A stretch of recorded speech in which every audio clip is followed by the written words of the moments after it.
पक्षाचं चिन्ह स्थगित होईल, नाहीतर मूळ शिवसेनेला मिळेल असं संजय राऊतांनी म्हटलंय। म्हणून सुनावणीसाठी चालढकल करतायत असंही राऊतांनी म्हटलंय।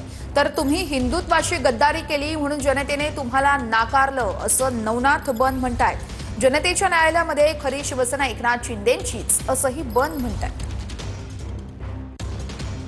पक्षांतर विरोधी कायद्यानुसार पक्ष आणि चिन्ह हे शिंदे गटाला आणि अजित पवार गटाला मिळू शकत नाही।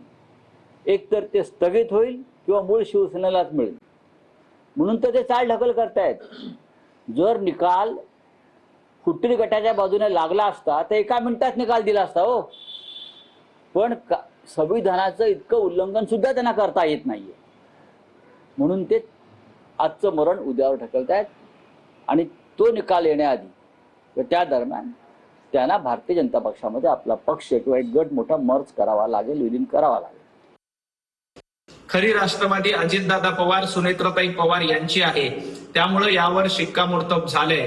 आता कोर्टावर काय निकाल येईल तो कोर्ट निश्चितपणे देईल, परंतु संजय राऊत आणि उभाटा गटाचा हक्क आता शिवसेनेवर आणि धनुष्यबाणावर उरला नाही, कारण तुम्ही हिंदुत्वाशी गद्दारी केली। त्यामुळे जनतेनं तुम्हाला नाकारले। जनतेच्या न्यायालयामध्ये खरी शिवसेना एकनाथजी शिंदेंचीच आहे।